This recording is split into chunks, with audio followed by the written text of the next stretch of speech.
Reshaping Development. That's the theme of the spring meetings of World Bank and IMF happening now here in Washington DC.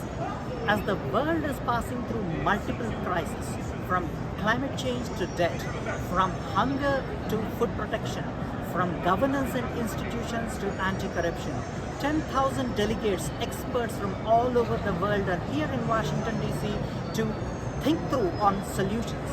It was exciting last 5 days as I listened through several of the sessions, and I kept reflecting at every point of time, what are the implications from a public financial management perspective? And that's what I'm going to share with you now in 3 dominant themes of what I heard the loudest and how does it affect public financial management systems. First, debt.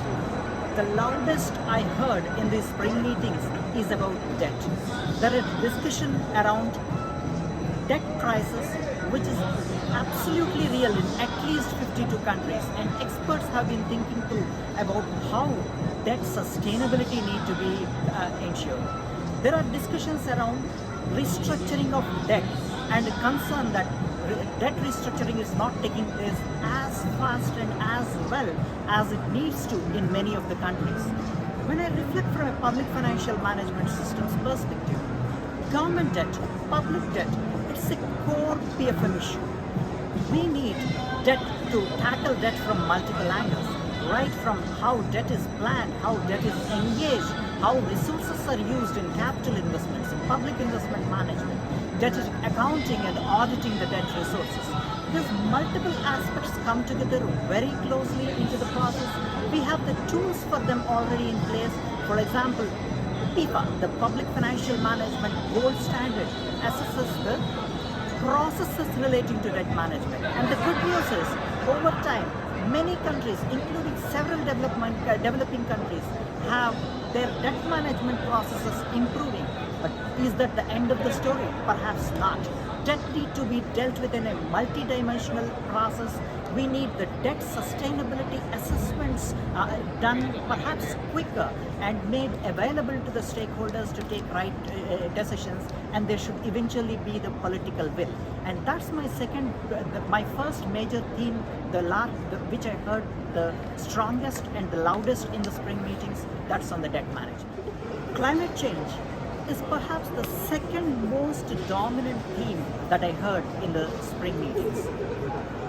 Climate mitigation and climate adaptation, and the divergence between the trajectories of developed countries, advanced economies, emerging economies, and developing countries, and how do you bring all this together has been a major theme.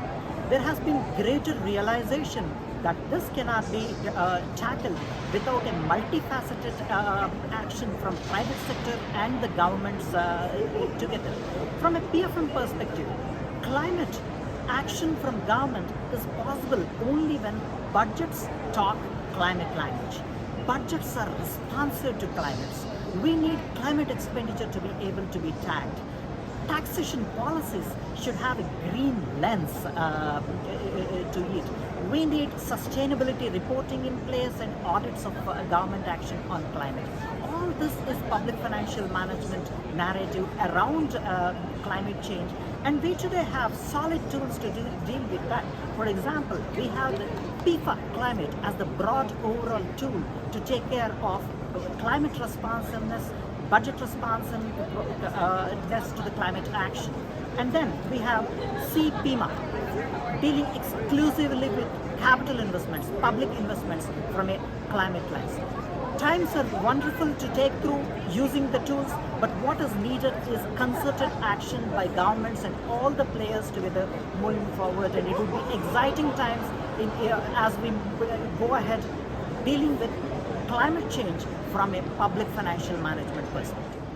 SDGs. The world is completely off track sustainable development goals, and this has been acknowledged, discussed, and talked through all around the spring meetings. Then what's the solution? How do we work fast to get back on track? There is greater realization that this can be done only with the help of private sector, governments and private sector working together. There is also understanding that there is need for greater multilateralism. There's discussion around having a bigger World Bank. We need a bigger World Bank, bigger regional development banks, and greater interaction between everyone to come together on track to go on SDG progress. If we look at purely from PFM perspective, PFM across the SDGs would have influence because government, if it has to play a role, it needs to work through the government budget system. Specifically also, if we take the aggregate fiscal discipline, the aggregate budget credibility as such, which is an indicator for SDG 16.6.1, which uses PFA aggregate budget discipline as an indicator to measure the progress on governance institutions. All progress done since 2008 has nearly been wiped out in a way by 2019 when the pandemic came, and we are still not back in many developing countries to establish the right level of budget credibility. Examples are galore beyond budget credibility as to how it influences the SDGs, and in the times to come I expect the SDG progress to be informed much more closely by the strength of public financial management systems, and that would be the third theme I would present in the spring meetings as a great influencer for PFM systems. Spring meetings have been fantastic. And there's good news from the PFA Secretariat. PFA partners met on the sidelines of the spring meetings to formally and officially launch the new PFA Phase 6 Multi-Donor Trust Fund for 2023 to 2028. The partners are European Commission, France, Luxembourg, Norway, Slovak Republic, and Switzerland, along with International Monetary Fund and the World Bank. We are now together all set for the start of the new phase of PFA program to support governments, improve, accelerate their public financial management systems, and deliver services to citizens more effectively.